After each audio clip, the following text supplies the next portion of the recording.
So yun na nga po mga idol, ito nga po pala ang pag-grass cutter natin, ang ginawa natin ngayong araw. Ito nga po pala mga idol at papakita ko sa inyo para po mapanood nyo itong pag-grass cutter natin dito nga po pala sa mga bakanting lote. Ito nga po pala mga idol, at kung wala po kayong ginagawa ay panoodin nyo naman po ang aking video.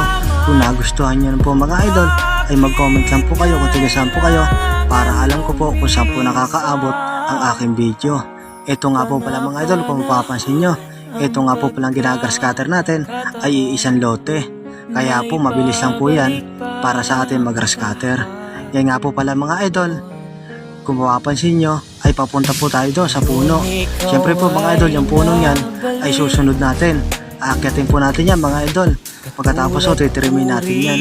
Siyempre mga idol, nakakatuwa grass cutter ang gagamitin natin na para pag-trim po dun sa puno. Charot lang po yun mga idol. Tawa naman kayo mga idol. Siyempre po nakakatuwa mga idol, no? Aray ko. Yan nga po pala mga idol.